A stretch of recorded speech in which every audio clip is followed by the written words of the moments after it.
Good evening, everyone, and welcome to another edition of the Brian Crombie Radio Hour on Saga 960. It's a real pleasure of mine to connect up with people that have got interesting things to tell us about, but that I know that I've met in past lives. And I got to tell you that I want to introduce you to a very impressive young lady today.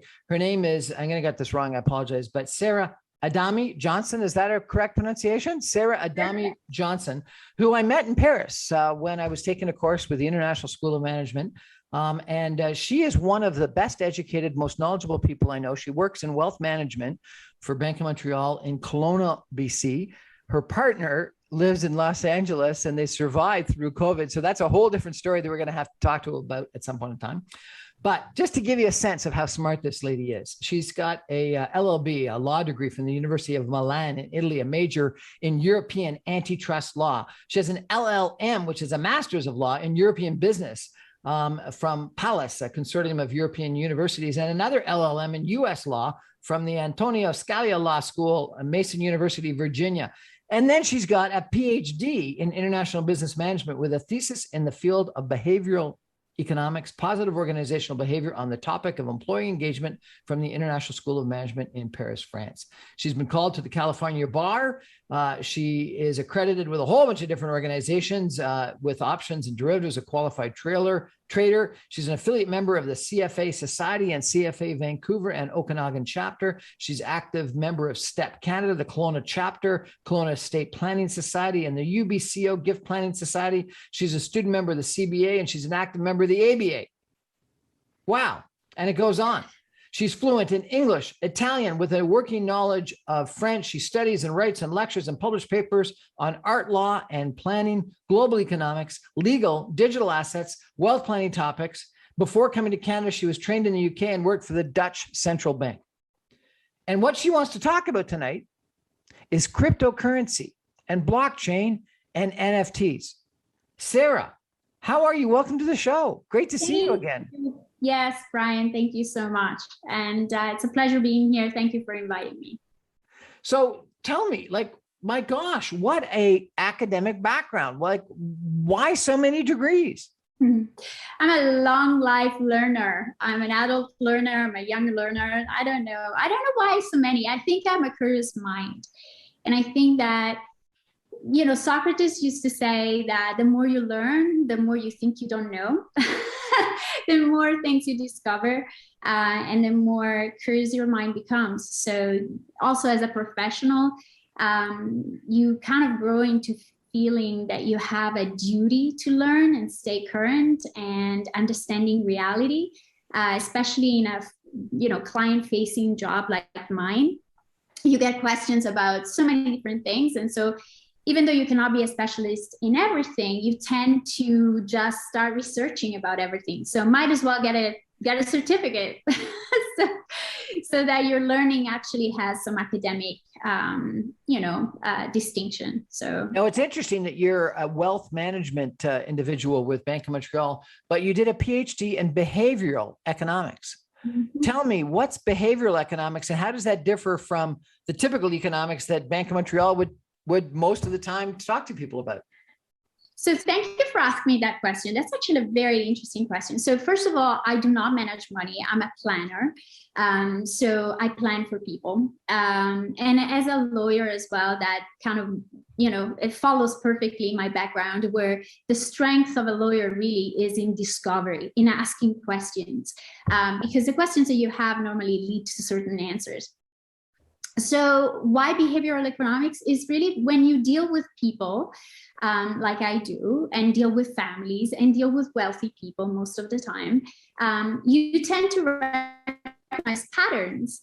And the whole idea of behavioral economics is to understand what these patterns of behaviors are all about, what moves people to making certain decisions.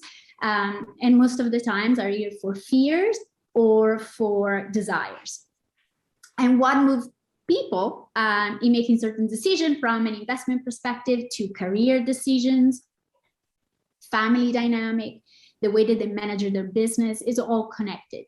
So classic economics looks at hard numbers and statistics and information and tend to forecast the future based on knowledge and data.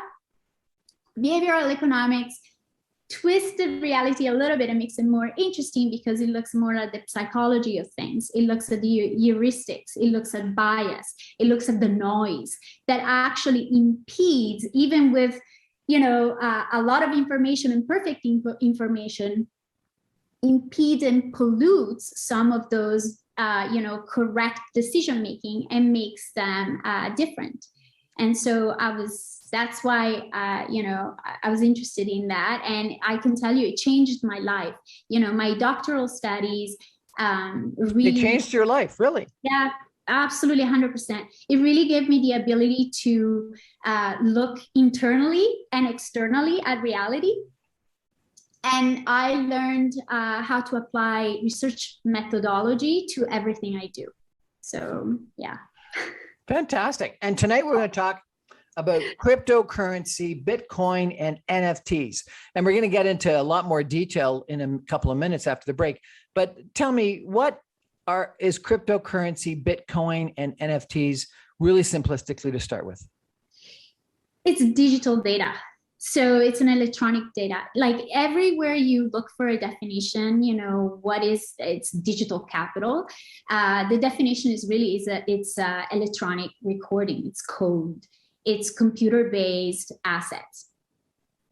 And what is fascinating by that is that we interact and we own so much of that digital imprint that really is changing not only our behaviors, not only the way we think, not only the thing we buy, but also the way we interact with people. And I think that the pandemic brought up a lot of these, we call it on life experiences that everybody is having nowadays. And, you know, it has changed the way we consume goods, the way that we buy, the way that we do business, the way that we interact personally. You know, my partner and I, you mentioned, you know, we have a long distance relationship. This is alive because of WhatsApp and the ability to connect virtually. So, you know, digital capital and digital footprint and digital assets have really changed the way that we as humans not only interact, but live every day. Cryptocurrencies, and so, you know, the blockchain that it's the, you know, science behind cryptocurrencies and NFTs is the magic sauce. It's like, you know, the Web3. You know, if Web 1 was the idea of having a site that showed you pretty picture, Web 2 was, you know, the ability of people to interact and send messages and making comments. Web 3 is really the value of the web, how people interact and exchange value without third-party intermediaries. So it's really revolutionized the way that we think about two things: financial value and the way we transmit messages and transfer wealth. So this is why blockchain is important. And the definition really is, it's a digital asset. We're not in a physical world, even though when we explain this concept, we use you know, metaphors that have to do with our real life. And I can give you some example of that. It's really is the world of the computer. And the beautiful thing is that it's becoming complex, more complex as we go every day. You know, nowadays we're talking about, you know, the metaverse, we're talking about drops for, you know, virtual clothing, we're talking about virtual collection, virtual art. So it's getting more complex and more exciting every day. So that's kind of the why it's important and what it is. Well, this is going to be a fascinating conversation tonight with Sara Adami-Johnson, who is going to tell us more about cryptocurrency, blockchain, and NFTs. She's a wealth management individual with Bank of Montreal in Kelowna. We're going to take a break and come back more with Sara in just a minute. Stay with us.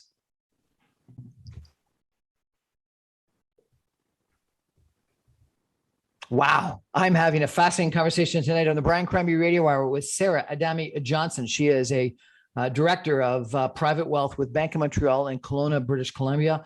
I met her in Paris when we were both together studying for the doctorate in business at the International School of Management in Paris. And she has got just an unbelievably interesting background. She's got law degrees from three places or four places? 3 places. Three places. Unbelievable. And also a PhD in international business management. And she's now passionate about blockchain and cryptocurrency and NFTs. So you explained a little bit about blockchain and cryptocurrency, and we're going to come back to that. But tell me, what does NFT stand for? Okay, so NFTs are non-fungible tokens. So what's that again? Non-fungible tokens. So there are tokens, there are code that is non-fungible, so that it's unique. So the difference between something that is fungible like a Bitcoin and something that is non-fungible like an NFT is really the type of assets that they are. So you cannot speak of NFT without speaking about blockchain. Because in both of these things, both the cryptocurrencies and the NFTs run on a blockchain. So you have to think of the blockchain as the train that always goes. And then parts of the trains could be either non-fungible, so unique tokens, so codes and information that are unique, or it could be fungible token like a cryptocurrencies. So taking a step back, what is that train? What is the blockchain? Well, the definition of a blockchain is that it is a decentralized ledger based on a diffuse computer network. So what it is a protocol, and the first one, the Bitcoin protocol, was invented by this mythical persona of Satoshi Nakamoto in 2009. And it was an answer to the Great Depression of the 21st century that was the financial meltdown. There was a huge movement of people that were very distressed and disillusioned by the financial service industries and all the trillions of dollars that disappeared. And Nakamoto and his group decided to come up with an answer to third-party intermediaries, or giving away with third-party intermediaries through exchanging financial value in a direct way, without having a bank to be, the person, the trusted intermediary that is vetting this transfer. So don't we have that with dollar bills, paper currency? No, we don't. And in fact, this is interesting. When you think about currencies, you think about, a method of exchange, and you're thinking of fiat, something that it's a legal tender, into one specific country. So that's why we have many different currencies, right? When you think about crypto, first of all, you're thinking of a code, right? So it's a digital asset. It's a code. It's a digital record. And the second thing you think— So it's a digital record rather than a paper dollar bill. Absolutely. And the beautiful thing of a blockchain and Nakamoto is that they resolved two main issues. One is the difference between a dollar bill and a digital record is that the dollar bill is very special. A lot of money and a lot of thinking goes into like designing it and making it really difficult to copy, right? A digital record's really easy to copy. Like, I'm sorry, but it's one of the easiest thing to copy. So how do you make a digital record that is secure, right? That people find almost impossible to cryptography? That is the answer of the white paper and the protocol of the Bitcoin, because of cryptology. So cryptography or cryptology is the science of resolving algorithmic puzzles. And what is it based on? Is basically a safe way to not only encrypt a message, but to exchange the message from A to B, so that there is no corruption of that. There is no possibility of copying that message. So to explain it, I'm going to give you this example. Let's say you and I are back at school in Paris, in our class. Okay. And I don't like the professor. I think he's super boring. And I want to tell you that, but you're sitting right at the front. I'm at the back of the class. So how do I ensure that nobody of our friends can read the message and most than anything that the professor reads it. So I take the message, I put it in a box, and I put a lock on the box that I only have a key for. And then I'll send you that box, through the people. You receive this box and you understand, oh, this has a lock on it, so it must be a very important message. And so you yourself put another lock on it with your own key in it, and you send it back to me. When it arrives back to me, I take my lock with my own key out of it. I send it back, and now you open it with your own lock and your own key. That's cryptocurrency. That's crypto. That's cryptography. So it's the way that through a public message, a public key that goes back and forth, separate private keys actually have the ability to open and unlock the message and unlock the value. So you have to imagine that the beauty of blockchain is that not only that back and forth happens between two individuals that have separate private key, even there is, a public key lock, that anybody can see. The beauty of that is that you have to imagine our network, the network that, we are transferring information from. All of that network has copies of that ledger, of that transaction history. So a person to hack into that message and somehow corrupt it or steal it or change it in any way would have to at the same time get into every single computer in our network, because each one of our computers have copies of that protocol. So that's the power of blockchain. It's basically unhackable. It's so strong and it's super secure. Now, the way that information is stored, so gets into that ledger, is by being time-stamped and being protected with hashes, which are it's an algorithm, and they're a mathematical expression. But basically, you have to think of each block of information being super unique and unattachable, right? And immutable, because once those technological information is, in the ledger, it can never be taken out of the ledger. So the best example I can give you is if you go out and buy a piece of land, you take title of that land after, you signed all the contract, you go to the land title and you register that title in land title. That a ledger, is a recording system. Well, between the time that I get that I sell you the land and you get that title, there is a time gap, right? It could be a couple of days because of the lawyers and the escrow and the payment of the money and all this other stuff. In that time gap, I could just resell that piece of land to somebody else and you'll never know. And there is this law that says that whoever gets to the title, to the recording place first, is actually, the owner of the piece of land.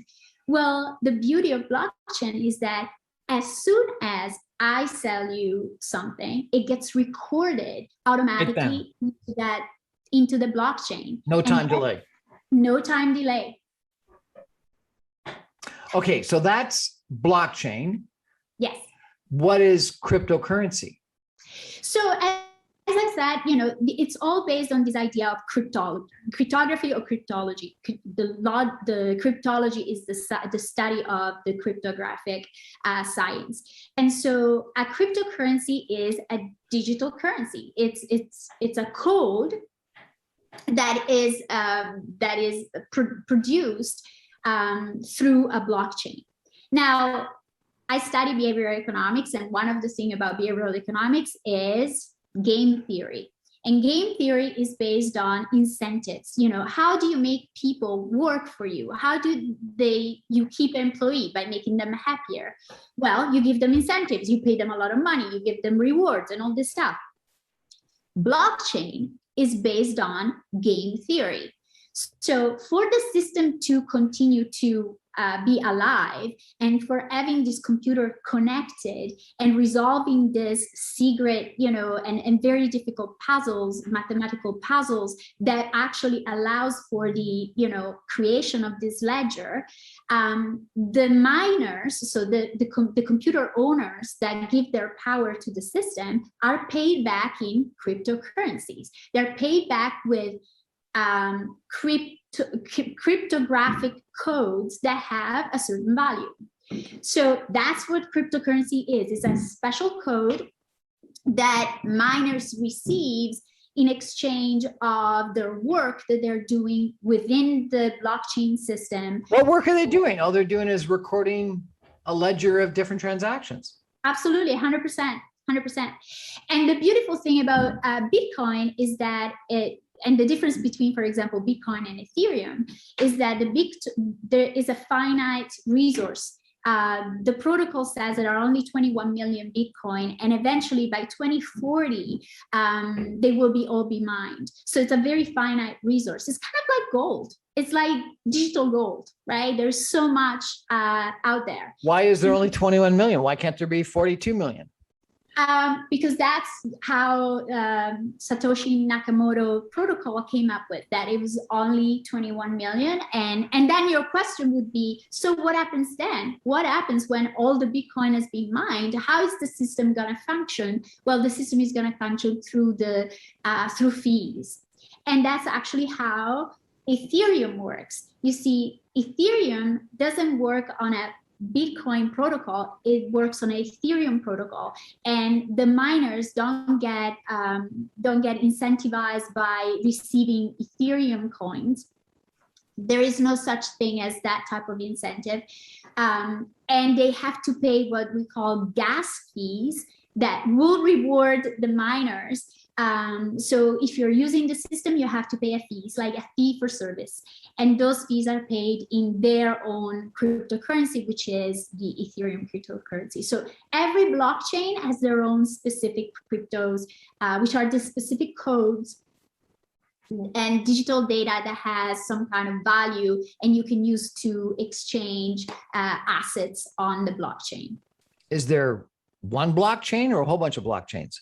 There are many blockchains. There is the Bitcoin blockchain, there's the Ethereum blockchain, there are, the Cardano blockchains of this world, there is ADA, there is Algorand. Algorand was an Italian scientist that created the Algorand. And every blockchain has their own protocol, has their own rules, have their own governance. Bitcoin doesn't really have a governance per se, other ones do. And the governance help to establish rules on how these networks of computers actually do change the rules. You probably have heard of forks in the blockchain, and the forks is when there is a change in protocols, there is a change in the rules of the blockchain, and there has to be consensus by the network of computers, and there are millions of computers that are connected. So there are difficult changes. So the more governance is built in, the easier it is to make changes to the system. But also, the more centralized the system is, the less decentralized it is. So there are pro and con on centralization of this, distributed systems. So what can one person invest in? Do you invest in Bitcoin or cryptocurrency or blockchain? In how many cryptocurrency you can invest? So you can invest in many different things. So if you are pretty risk, if you like risk and you like volatility, you could create, you could go to a cryptocurrency exchange.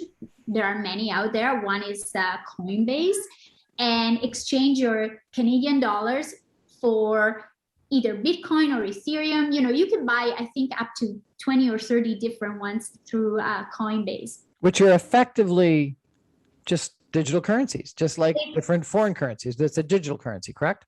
Well, it's code. It's digital code. It's like digital capital. But I could go to a bank and I could buy Italian lira, or I could buy a euro, or I could buy a US dollar. What you're saying is you go to a bank and you can buy, or you can go to one of these exchanges and buy different cryptocurrencies. Is that correct? Correct. That's absolutely correct. What the difference is that with legal tender, let's say you went to buy Italian, well, you're not buying Italian lira anymore, you buy euros, right? So you took euros to Europe and you could actually spend your euros to buy, services in Europe. Right now, there are very few countries, I could think of one, El Salvador, where if you had Bitcoin, you could actually buy services and pay for services in Bitcoins. But if you were here in Canada, you cannot just go to Starbucks and pay with your, Bitcoin account, for a coffee. Is there legal reasons against that, or is that companies don't want it? Yeah, first of all, it's not legal tender, so it hasn't been recognized as a legal tender. It's not like the central bank has recognized Bitcoin as their own legal tenders. It's just the Canadian dollars in Canada. That's the corporation could say we accept also Bitcoin. I would not be surprised to see in the future the Amazon of this world or the Shopify of this world will say, yes, okay, we're going to start accepting, Bitcoin. So if the Amazons and Shopifys and Starbucks of this world don't accept Bitcoin because the Canadian government or the US government don't accept it as legal tender, why do so many people want to own it?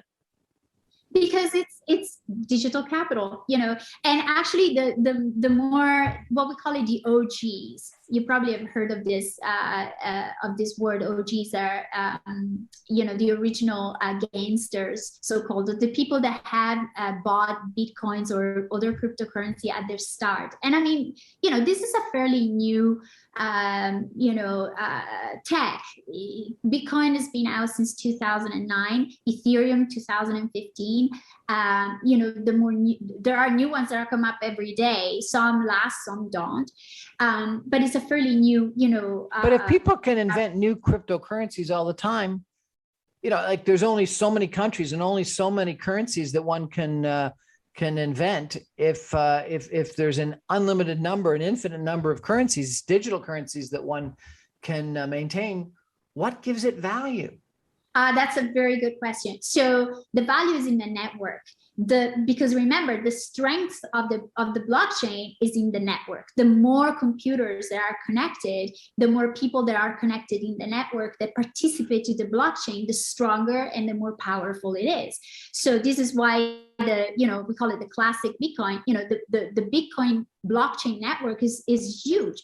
There are millions and millions of computers that are connected. But all that network does is record the transactions. It's just a bunch of accountants that are keeping a ledger, no? And yeah, there are a bunch of computers, but you have to know every computer, as they are connected, they are communicating, right? And so they're exchanging value. So one of the examples is, one of the first transactions that ever happened in Bitcoin was this guy who wanted to order a pizza. In 2009, he had a couple of Bitcoins. I think the value of Bitcoins at that time was about $5. And he had offered 10 Bitcoin for whoever was willing to, he was a university student and he was looking for having a pizza delivered. And so he emailed a whole bunch of people around this town saying, would you deliver a pizza if I pay you in Bitcoin? I'll pay you 10 Bitcoin, which at that time, were $50. So, if you think of the cost of a pizza is about $15 maybe for a delivery. It was a good deal. Yeah, right? He was already a bit more than the market price. Well, anyway, it took him a while, and finally somebody, accepted the deal, and boom, we had the first, entry in the blockchain for an actual transaction. So people transact, every day. They exchange Bitcoin for Bitcoins. They exchange Bitcoin for whatever. You could sell your Mini Cooper if you wanted, for Bitcoins. Tesla used to accept Bitcoins for selling their cars. Then the IRS started to, having some issues and said, well, what are you guys doing? Are you like an exchange? Are you a Bitcoin exchange, or you're a car manufacturer? Like, what's going on over there? Well, in effect, it's sort of like barter, right? And so, governments don't like barter because you're exchanging a haircut for something else. And so they can't track it. They can't charge HST or income tax or whatnot on it. So if it's a Bitcoin, they don't track it anymore because it's not in Canadian dollars, US dollars. Yeah, so you're bringing up a really good point, which is the taxation of it, right? So the IRS, so in the US, they are taxed, Bitcoins, and it's taxed as income. Drops, like free Bitcoin that you get, is taxed as an income, event. In Canada, we're thinking of it as a barter. So ideally, you would have to pay when you take money out. Or if you exchange assets through the Bitcoin, you would have to pay capital gains on that. But there is a movement towards more disclosure. I would say that any clients that we see that have cryptocurrency is up to speed with disclosure. But again, you have to wait for an event for disclosure. So a lot of these digital natives, people that really believe in the future of digital capital, buy the currency and never exchange it. So you might have embedded and really pregnant gains in your cryptocurrency wallet, because until you spend it, right, you have a digital code that has I've got value. currency like a bank account, but I haven't spent it. I haven't done anything with it. That's right. We're chatting tonight with Sara Adami-Johnson, who is a Bank of Montreal private wealth specialist, director of BMO Private Wealth in Kelowna, British Columbia. She's got 3 different law degrees. She's an expert on cryptocurrency, Bitcoin, and NFTs. We're going to take a break and come back. We're going to ask a little bit about NFTs. Stay with us.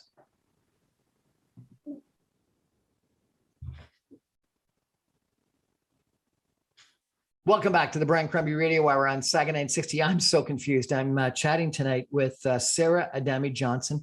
She is unbelievably bright, as anyone that's been listening to our show will be easily able to say. She's got 3 different law degrees from the University of Milan, from the European Business Law, and then another one from the Tony Scali Law School, Mason University in Virginia. And she's got a PhD, a doctorate in international business management with a thesis in the field of behavioral economics.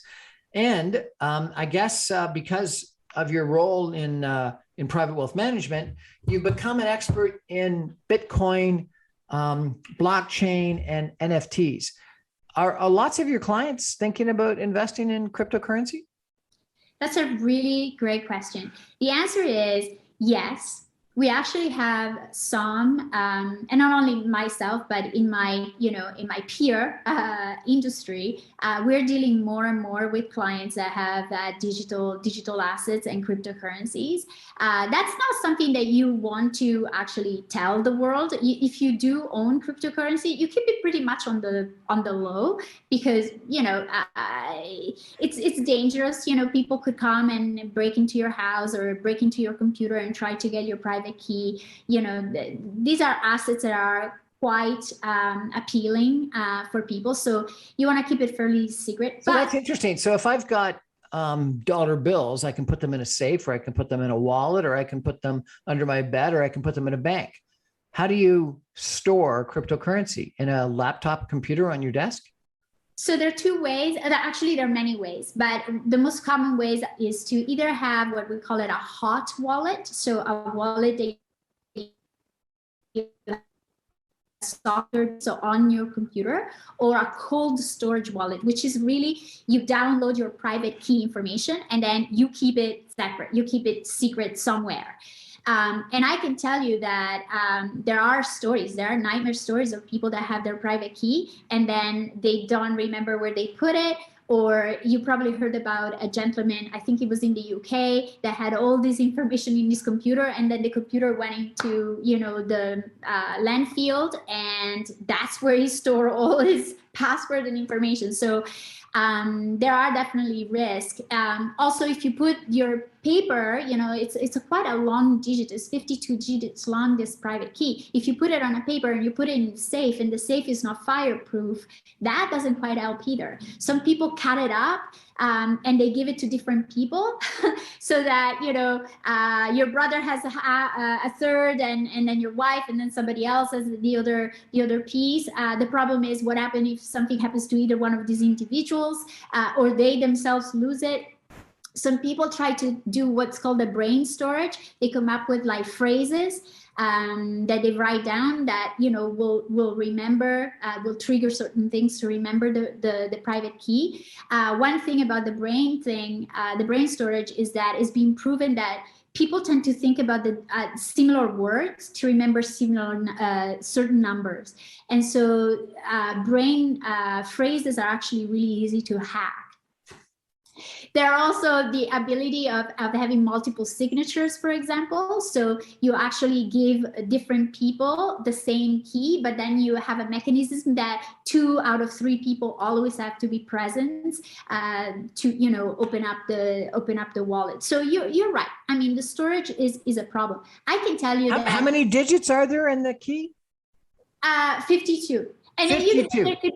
There could be more. You know, it could be. I forget my passwords day in, day out, and I only have like 6 or 8 digits. How can you possibly remember 52 different digits?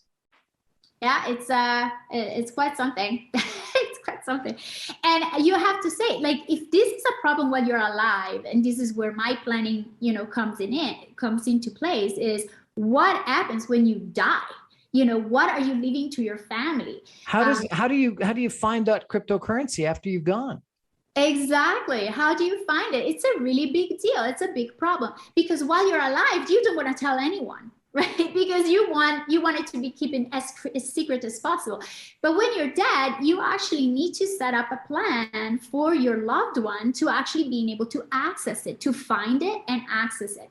So we do a lot of planning for digital assets post-mortem. Fascinating. What is an EFT? An NFT? An EFT is an Sorry, an NFT. You're right. One is a banking transfer. The other one is a token. So NFT, in one simple word, is a certificate. It's a digital code. It's a digital certificate. It has been called a smart contract. It's not that smart, and legally, it's not that much of a contract. But it's basically a digital code that proves that a certain assets and underlying assets was created and is owned by a certain person. So it's a certificate of ownership.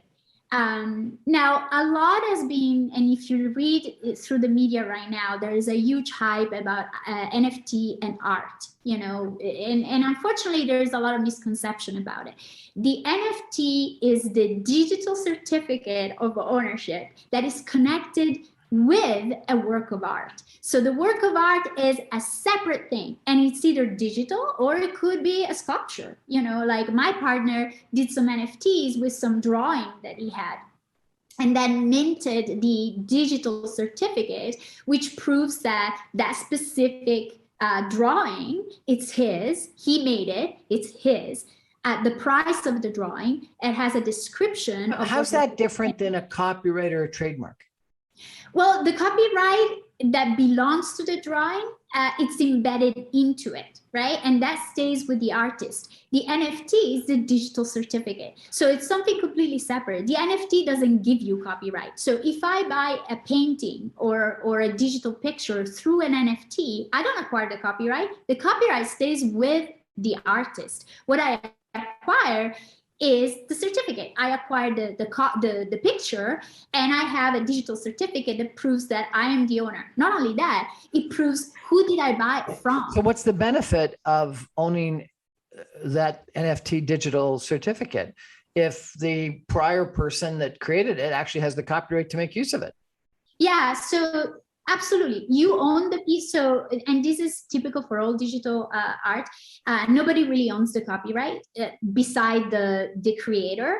The copyright basically gives the creator the monopoly over the use, right? The right to copy the art, to change it, to sell it, and to profit from it. So if I buy a painting, I can resell the painting, I can exchange the ownership of the painting, but I cannot just take a picture of the painting and promote it, for my own for my own company without having the creator of the painting to give me the right to do it, right? To lease those copyrights to me. So that doesn't change. That has not changed with the NFT. With the NFT, what has changed is that now I have a very clear, immutable, transparent chain of title. You know, with art, what do I own?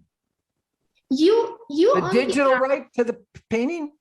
You own the painting, but what the NFT gives you is the digital certificate and the history of it. Because remember, it's on a blockchain. So anything that is on a blockchain, it's immutable, right? So define immutable for me. What does immutable mean? Yeah, so that's, and I should say, ideally it's immutable. So the ledger, once the entry has been made, so I'll give you an example. I have my digital picture and I sell it to you. That transaction is stored on the blockchain, time-stamped. The money are going through, and that's there forever, right? It's in the Ethereum blockchain. Anyone can retrieve that information. Not only that, no one can really buy the art without that certificate. So if I want to turn around and sell that certificate to somebody else to exchange that ownership, I have to again sell my NFT, because the NFT and the piece of art goes hand in hand, right? Now, to get my painting, like if the painting was digital, I would have just a link in my NFT. There is a link that, you know, I click and here it is, that's my painting, right? If I have a link to a picture of a real piece of art, let's say I had bought a sculpture, the artist still has to deliver the sculpture to me, right? So this is why the NFT is not per se a legal contract. There has to be a legal contract for the buy and sell of the piece that can be uploaded into the NFT at the time that I create the NFT. So there are two separate things. One is the art piece with all the legal rights and the copyrights and all the stuff that goes with the piece. And one is the NFT, which is the certificate.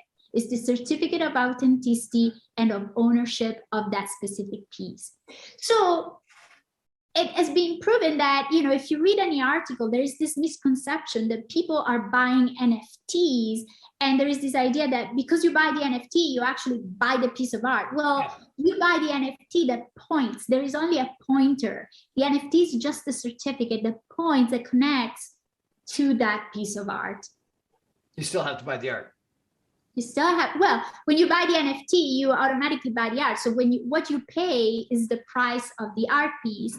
But if it is a physical piece of art, then you still have to get the artist to deliver it to you.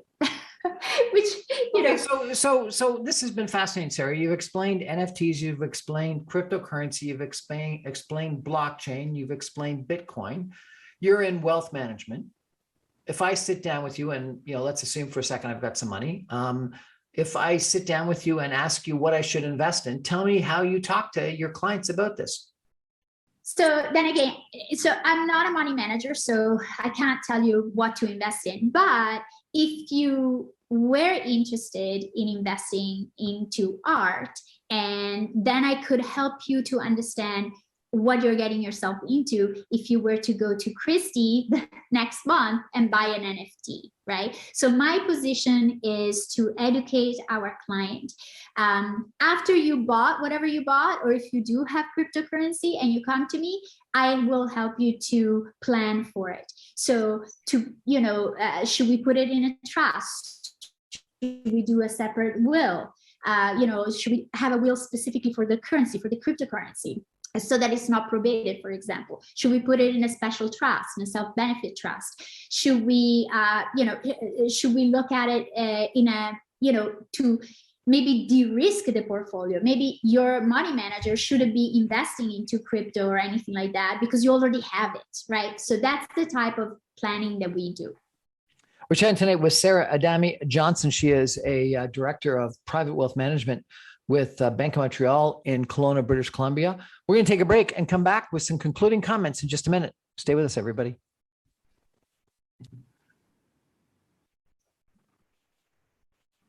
Well, I don't know about you. Welcome back to the Brian Crombie Radio Hour, by the way. I'm a little bit shaking my head here listening to Sara Adami-Johnson talk about cryptocurrency, Bitcoin, NFTs. I thought they were EFTs. No, NFTs. I get a little bit confused here, and what they all mean. And then during the break, I asked Sara what else we should talk about, and she said, "Oh my gosh."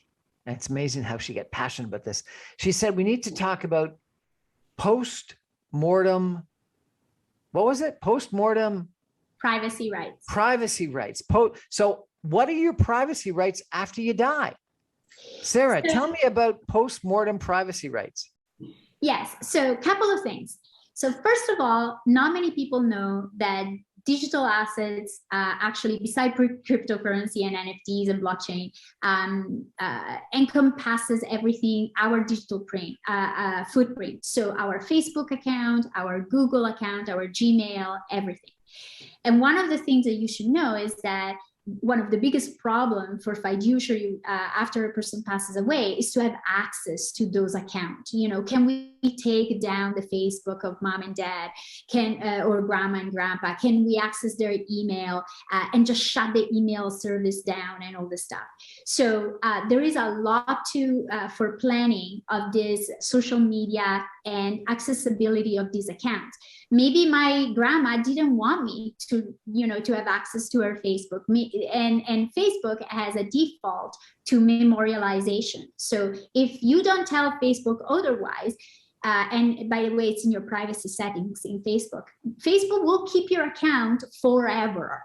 Not many people want that, right? But I've heard stories of clients that, for example, grandpa had a WhatsApp account, and WhatsApp, after so many months of inactivity, has actually closed the account, and the family had this message appearing on the screen saying so-and-so grandpa left the group. And it was like an emotional upset for the entire family members. And they wrote to Facebook saying, this is terrible, you killed the grandpa. And they're like, well, grandpa already died, right? So there is a huge problem of accessing and managing clients' footprint and social media presence and digital assets in general after one passes away. But it doesn't finish there. I don't know if you heard of the Kardashian. I think on her birthday, her husband gifted her an hologram of her father back from the dead, and he was complimenting her about her we were talking about law school, the decision that she wanted to become a lawyer. And so on her birthday, he was saying, good for you for wanting to become a lawyer like your father. And basically this hologram was him. It was him returned from the dead. And technology nowadays, with the use of artificial intelligence, VR, gives us the ability of resuscitating the dead. But the question is, would he have wanted that? We have a story of the son of this gentleman that had cancer, and the son had recorded the father's voice and then plugged it into artificial intelligence and created this father that now has a life after he passed. And the artificial intelligence keeps on, taking whatever the artificial intelligence knew about the father and creating, responses to new situations. Again, the father in that case gave permission for the experiment, but this opens up a lot of ethical questions and ethical issues about bringing back personalities and dead people, and can we go there? And this is something that you're saying that you're getting more involved in, particularly as people start investing in cryptocurrency. Yeah, absolutely. Because it's not just about cryptocurrency. It's about the enhancement of, our ability to use computer and computer sciences to really, bringing back people after they died. And so right now we're talking a lot, and there are, universities all around the world doing studies of privacy after death. Because if you read any legislation, it's all about the living. Unbelievable. Sara Adami-Johnson, this has been a fascinating conversation tonight. I really appreciate it. If people want to reach out to you for some advice in regard to this, can they do that? Should they do it? Should they just contact their local BMO private wealth person, or what recommendation do you have? Yeah, thank you for that question. So yes, ideally, go to your BMO. They have tremendous amount of resources. Also, STEP, the Society for Estate and Planning Practitioner, has incredible resources. I'm actually part of their special digital asset group, and we have incredible resources on the website. Also, free courses from MIT on computer sciences and cryptocurrencies, Coursera, even just starting from your library and from Google. I'll say that anyone can really help by just starting getting information. Don't wait tomorrow. It's too late. The world is changing so fast. We're now talking about the metaverse. So, well, Sara, thank you so much for joining us. I really appreciate it. I'm going to have you back. I'm going to ask you to come back and talk about behavioral economics, because I think that's another fascinating topic. We've been talking tonight with Sara Adami-Johnson. She is a director of Bank of Montreal Private Wealth. She's got 3 different law degrees. She's got a PhD in behavioral economics from the International School of Management. She's one smart cookie, and she's been telling us about Bitcoin, cryptocurrency, and NFTs. That's our show for tonight. Thanks for joining us. Good night, everybody.